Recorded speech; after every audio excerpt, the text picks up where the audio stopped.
Então, para mim, não é nenhum sinal de alerta. O time do Felipe Luiz continuou produzindo. Poderia ter feito 2, poderia ter feito 3, poderia ter feito 4. Não fez.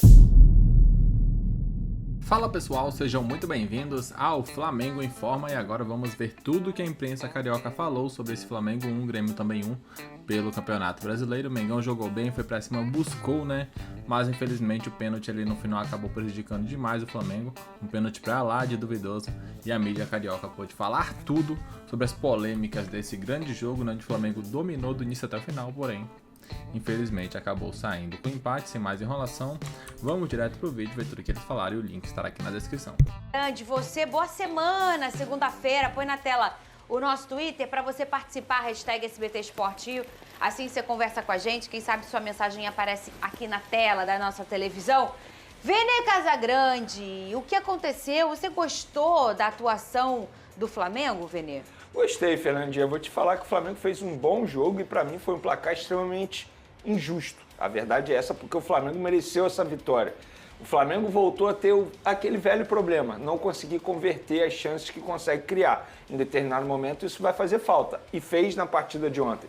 Porque se tivesse feito os gols que criou ali no primeiro e também no segundo tempo, o pênalti, que a gente pode comentar aqui depois, bastante polêmico, não iria fazer diferença no placar. Até porque o Grêmio jogou muito mal, o Flamengo foi muito superior. E assim, é muito nítido a forma como o Flamengo joga, massacrando o adversário, pressionando o adversário. E como o Flamengo tem zagueiros extremamente rápidos, mesmo que o adversário tente fazer um contra-ataque diante do Flamengo, tem que ser um contra-ataque de almanaque, porque senão não vai dar certo. Tal como o Grêmio ontem não conseguiu criar nada, apenas o gol de empate, que foi num pênalti, repito, extremamente polêmico. Para mim, os grandes destaques da partida com a camisa do Flamengo. Arrascaeta, não só pelo gol, mas pela forma que ele jogou ontem. De fato, ele tomou conta do meio de campo, chamando a responsabilidade, criando as melhores oportunidades do Flamengo. E um outro jogador é o Saúl. Tive a oportunidade ontem de ficar muito perto do gramado, no setor lá do Maracanã, e eu pude ver em loco. Foi na Flamureta, Vinícius? Fui na Flamureta. Na torcida organizada Flá Casagrande, conhece? Ah, é? É. Tem três elementos na torcida, mas faz um barulho danado. Mas, enfim, o Saúl ontem jogou muita bola e fez com que a ausência do Jorginho nem fizesse tanta falta assim ao time do Flamengo. E por falar nisso, o substituto dele foi o De La Cruz, que fez uma baita partida.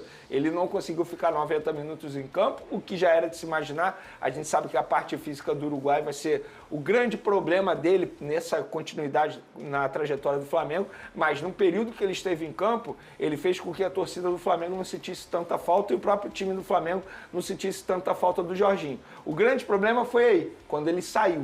E eu acho que o Felipe Luiz errou na substituição. Por quê, Vini? Não em tirar o De La Cruz, porque fisicamente, de fato, ele pediu para sair, estava extremamente cansado. Mas ele opta por Everton Araújo. E assim, com todo respeito ao Everton Araújo, a discrepância de jogador De La Cruz e Everton Araújo é enorme.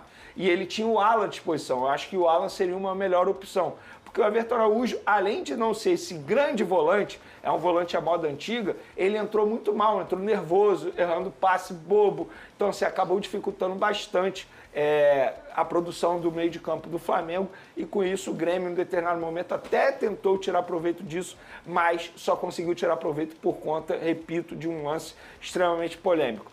Acho que o Pedro fez uma boa partida, mas ele perdeu oportunidades que ele não costuma perder. Um 9 do nível dele não pode perder. Você não acha que o Volpi que foi bem? Porque a gente tem que lembrar isso também, né? Também. O Volpi fez uma baita defesa. A defesa tem mérito que ele dele fez também. Pedro que... Só que eu acho que o Pedro, se ele tivesse naquele grande dia dele, dificilmente mesmo o Volpi vivendo uma boa tarde, não teria feito a defesa. De maneira geral, o Flamengo fez um bom jogo. Eu acho que esse é o lado positivo, o copo meio cheio, que a gente costuma dizer aqui. Porque o Flamengo mereceu vencer, produziu para vencer, não jogou mal. Pelo contrário, a gente vem falando aqui há muito tempo. O Flamengo perder no Campeonato Brasileiro vai ser muito difícil. E mesmo assim, conseguiu um empate com um gostinho de derrota. Gostinho não, ficou um gosto muito de derrota. Ontem o torcedor rubro-negro não vaiou, isso precisa ficar nítido.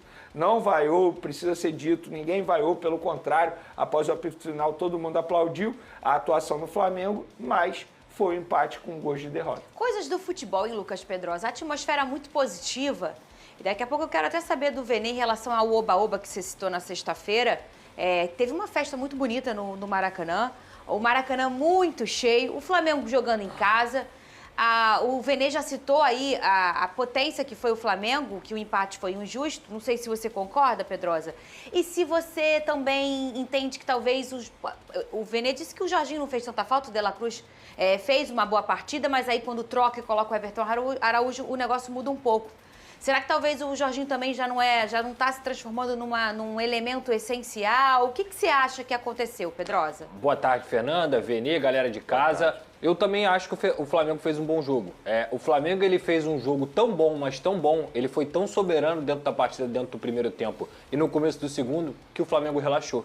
E achou que a partida já estava ganha. E foi por isso que o Grêmio conseguiu empatar o jogo. Então, assim, o primeiro tempo do Flamengo foi avassalador. O Thiago Volpi realmente fez várias defesas, no segundo também. Era um Flamengo que, naturalmente, dentro do Maracanã, tomaria as rédeas da partida. Não acho que o Grêmio jogou mal, porque, repito, eu acho que olhar o jogo com bola e sem bola é muito importante. E o jogo sem bola do Grêmio tinha uma clara característica, uma clara proposta, que era: não quero perder pro Flamengo.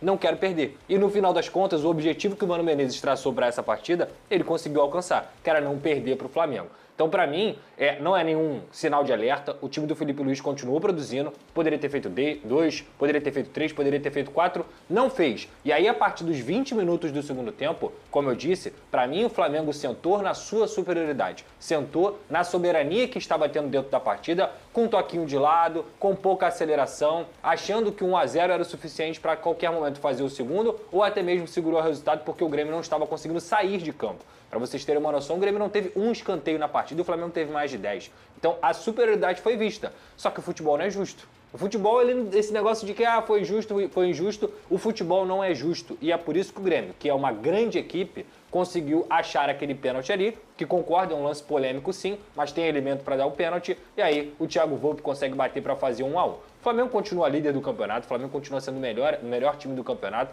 mas se há algo para tirar de aprendizado nessa partida é que Campeonato Brasileiro não é 8-0 contra o Vitória. Não, Campeonato Brasileiro é dificuldade. Campeonato Brasileiro consiste em grandes equipes, como é o Grêmio, como é o multicampeão, uma grande equipe do nosso cenário. Então achar que o Flamengo vai massacrar todos os adversários, achar que o Flamengo vai dar sempre espetáculo, talvez tenha sido um erro até do próprio time na partida de ontem, que para mim no segundo tempo, repito, subiu um pouquinho no salto e por isso foi punido com o gol do Grêmio. O Pedrosa fez a leitura aí, questão do time, deu uma relaxada no segundo tempo. E aí você trouxe a gente conversou sobre isso na sexta-feira aqui no programa, Vene, sobre essa questão do oba-oba. Gente, é muito difícil jogar depois de um 8-0. Isso pode parecer uma loucura, mas não é. Lembrando que o próximo confronto do Flamengo no Campeonato Brasileiro é o Juventude no Alfredo Jaconi, que é um lugar muito difícil de jogar. O Flamengo pode vencer? Pode, como o Botafogo foi lá e quebrou um tabu aí de muitos anos. O Flamengo pode quebrar o tabu dele, que eu acho que é desde 97, uma coisa assim, que não vence lá, é difícil.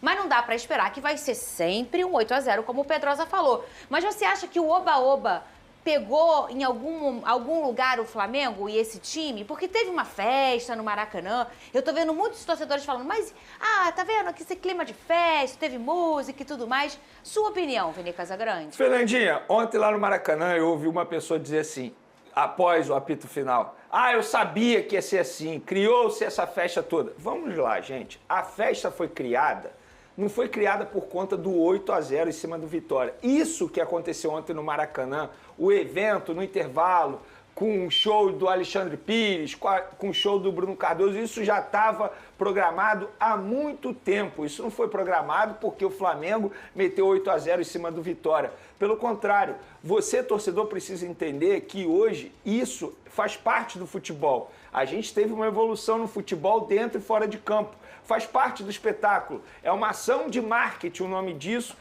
para comemorar o início de uma parceria entre o Flamengo e a nova empresa patrocinadora Master. E não, o oba-oba não entrou em campo. Os jogadores, se bobear, nem sequer sabiam do que aconteceu no intervalo. Pelo contrário, foi uma bonita festa. Os torcedores que estavam presentes no Maracanã, eles gostaram, todo mundo dançando, comemorando, cantando música do Flamengo. Qual é o problema disso? Dizer que o Flamengo não ganhou do Grêmio por conta do show no intervalo, dizer que o Flamengo não conseguiu os 3 pontos por conta do show do intervalo, é porque você é extremamente rancoroso e chato e não está entendendo que isso faz parte do show para iniciar uma parceria entre o Flamengo e uma grande empresa que está investindo muito dinheiro no Flamengo e protagonizou ali um baita espetáculo para o torcedor que estava presente no Maracanã. Nenhum jogador subiu no palco, nenhum jogador foi lá cantar, nada disso. Se bobear, os jogadores nem sabiam o que estava acontecendo na hora do intervalo.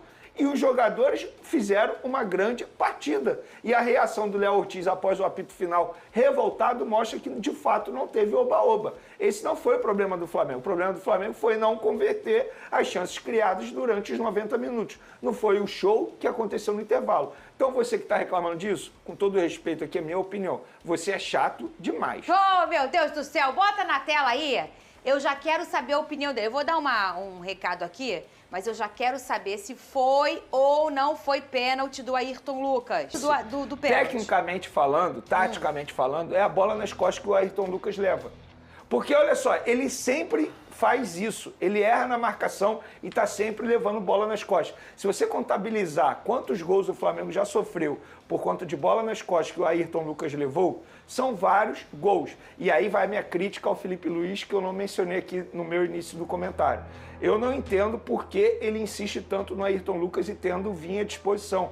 O Vinha joga muito mais, gente. E isso não é uma crítica ao Ayrton Lucas. Eu estou falando uma disputa de posição entre Ayrton Lucas e Vinha. O Vinha, na minha opinião, está muito acima do Ayrton Lucas. E ele já está prontinho, já está pronto. O próprio Vinha já falou isso. O próprio Felipe Luiz já falou isso. Só que por conta da concorrência, ele acaba deixando, às vezes, o Vinha fora da lista de relacionados. Só que ontem, eu não vi por que ele não colocar o Vinha. Toda vez que o Vinha joga, o lado esquerdo do Flamengo é muito mais efetivo, melhor trabalhado. Ele é um lateral mais construtor, inclusive o Ayrton Lucas é um lateral que avança mais. Então a minha crítica nesse lance, eu tenho a minha opinião se foi pênalti ou não, mas a minha crítica é, por que o Ayrton Lucas sempre leva a bola nas costas? Porque se ele não levasse essa bola nas costas, o lance não iria acontecer. Tá aí um pouquinho do que foi comentado, um pouco do que foi analisado. Deixa o like, inscreva-se, comente aí também pra vocês. Teve o erro da Ayrton Lucas, não teve? O que vocês pensam? Opine aqui nos comentários.